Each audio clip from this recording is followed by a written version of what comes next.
గోశాల వద్ద ఉన్నటువంటి ప్రస్తుత పరిస్థితి మా కరెస్పాండెంట్ ప్రసాద్ మనకి లైవ్లో డీటెయిల్స్ అందిస్తారు. ప్రసాద్, అక్కడ గోశాల వద్ద పరిస్థితి ఎలా ఉంది? ఇంకోవైపు ఛాలెంజ్ విసిరి కూడా అక్కడికి వెళ్ళడానికి వీల్లేని విధంగా పరిస్థితులు కల్పిస్తున్నారు. డీటెయిల్స్ అండి.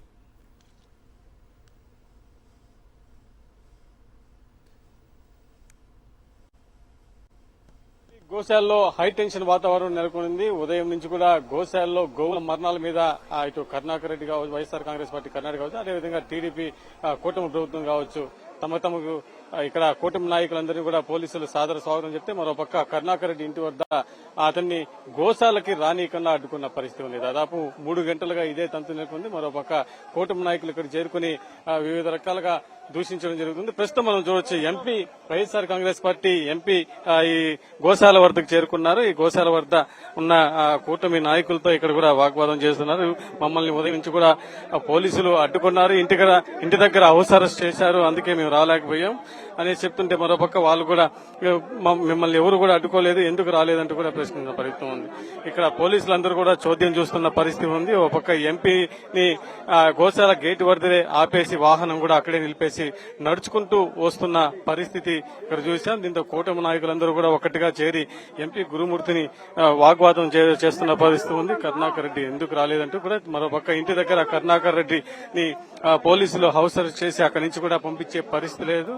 ఈ నేపథ్యంలో ఇక్కడున్న పోలీసులందరూ కూడా ఎంపీ గురుమూర్తి కావచ్చు, అదేవిధంగా కూటమి ఎమ్మెల్యేలు కావచ్చు, వీళ్ళందరూ కూడా ఇక్కడ చేరుకుని పెద్ద హంగామా సృష్టిస్తున్న పరిస్థితి. ఉదయం నుంచి కూడా పెద్ద హైడ్రామా చేస్తున్నారు. కూటమి నేతలందరూ కూడా ప్రజాప్రతినిధులుగా మరిచిపోయి ఇక్కడ తమకు ఇష్టానుసారంగా ప్రవర్తిస్తున్న పరిస్థితి ఉంది. మరోపక్క మనం ప్రత్యక్షంగా చూడవచ్చు, ఇక్కడ ఇటు వజ్ర సుధీర్ కావచ్చు, అదేవిధంగా తిరుపతి నారాయణ శ్రీనివాస్ కావచ్చు, చంద్రగిరి ఎమ్మెల్యే నాని కావచ్చు, వీళ్ళందరూ కూడా ఎంపీని చుట్టుముట్టి వాళ్ళతో పాటు వాగ్వాదం చేస్తున్న పరిస్థితి ఉంది. ఇక్కడ ఎస్పీ కూడా పక్కనే ఉన్నారు. మరోపక్క కరుణాకర్ రెడ్డి ఇంటి వద్ద ఉదయం నుంచి కూడా ఆయన్ని హౌస్ అరెస్ట్ చేస్తున్నారు. మరోపక్క ఇక్కడేమో వాళ్ళకి ఎటువంటి అరెస్ట్ చేయలేదని చెప్తున్నారు. కానీ అక్కడ పోలీసులు పెద్ద ఎత్తున కరుణాకర్ రెడ్డి ఇంటి మీద చుట్టుముట్టి ఆయన్ని బయటకు కూడా అనుమతించిన పరిస్థితి మనం చూసాం. రోడ్డు మీద బైఠాయించిన పరిస్థితి కూడా మనం చూసాం.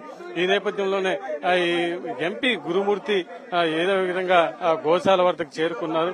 అక్కడున్న పరిస్థితిని చెప్పే ప్రయత్నం కూడా చేస్తున్న పరిస్థితి ఉంది. ఇదే విధంగా మనం చూసినట్లయితే పెద్ద ఎత్తున ఇక్కడ పెద్ద హైడ్రామా నడుస్తుంది. ఇక్కడ ఎంపీ గురుమూర్తి కావచ్చు, అందరూ కూడా ఈ ప్రాంతానికి చేరుకున్నారు. ఎంపీ గురుమూర్తిని ఎస్పీ గారు తీసుకుపోతున్న పరిస్థితి మనం చూడవచ్చు. ఎందుకంటే కూటమి నాయకులందరూ కూడా ఒక్కసారిగా చేరుకుని ఈ ప్రాంతానికి చేరుకున్నారు. వాళ్ళు వచ్చారు కదా. ఇక్కడ టీడీపీకి సంబంధించినటువంటి నాయకులు చెప్పే వర్షన్ ఇది ఒకటి, అక్కడ జరుగుతుండే వర్షన్ ఇంకొకటి. అక్కడ దాదాపుగా 100 మంది పోలీసులు పెట్టి కరుణాకర్ రెడ్డి గారిని అడ్డుకున్నారు. నేను వేరే దారిలో రావాల్సి వచ్చింది.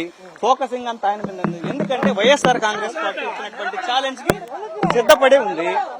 నిజాన్ని నిరూపించడానికి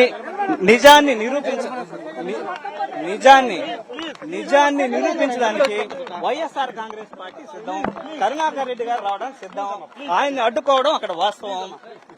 సరేనా? ఇక్కడ ఈ ప్రాంతంలో మనం చూడొచ్చు ఎంపీ స్థాయిలో ఉన్న ఒక ఎంపీగా ఉన్న ఒక అతన్ని ఇక్కడ పోలీసులు ఏ విధంగా లాక్కెళ్తున్నారు మనం ఒకసారి ప్రత్యక్షంగా చూపించే ప్రయత్నం చేయొచ్చు. అతన్ని ఇక్కడికి వచ్చిన గోశాలలో జరుగుతున్న అక్రమాలను చెల్లించడానికి వచ్చిన ఎంపీని పోలీసులు అక్కడి నుంచి కూడా లాక్కెళ్తూ కారు వర్దిలో ఎక్కించిన పరిస్థితి మనం ప్రత్యేకంగా చూడొచ్చు. ఎందుకంటే ఒక ఎంపీ స్థాయిలో ఆయన ఈ ప్రాంతానికి వచ్చారు. ఆయనకి ఇవ్వాల్సిన గౌరవం ఇవ్వకుండా ఇక్కడ పోలీసులు కావచ్చు, ఇక్కడ పోలీసులు అడ్డుకుంటున్నారు, ఏడు ఇల్లు ఫోన్లు చేస్తున్నారు.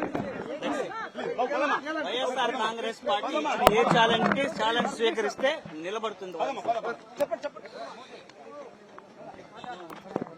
చూడొచ్చు, ఎంపీ గురుమూర్తిని ఇక్కడ పెద్ద ఎత్తున ఈ ప్రాంతానికి చేరుకున్నారు. గురుమూర్తి ఇక్కడున్న కూటమి నాయకులతో ఇక్కడ జరిగిన అక్రమాల మీద తెలియజేయడానికి వచ్చి, కానీ అక్కడ వాగ్వాదం జరిగింది, పెద్ద హైడ్రామా నడిచింది. ఆయన్ని వెంటనే ఎంపీ గురుమూర్తిని ఇక్కడున్న పోలీసులందరూ కూడా తీసుకెళ్లి ఆయన కారునికి ఇక్కడి నుంచి కూడా పంపివేయడం జరిగింది. ఒక ఎంపీగా ఉన్న ఆయన ఇంత అగౌరవంగా మాట్లాడడం, పంపించడం అనేది ఇక్కడ ఒక పెద్ద హైడ్రామా క్రియేట్ చేసిన పరిస్థితి ఉంది. ఎంపీ గారు అక్కడి వరకు చేరుకున్నారు. చేరుకున్న తర్వాత ఏ తప్పు లేనప్పుడు వెళ్ళి చూపించి నిరూపించుకోవాల్సిన అవసరం వాళ్ళకు ఉంది కదా. కనీసం అక్కడ వరకు వచ్చిన వాళ్ళని కూడా ఎందుకు మళ్ళీ వెనక్కి పంపించారు? ఏది తప్పు లేనప్పుడు ప్రూవ్ చేసుకోవాలి కదా.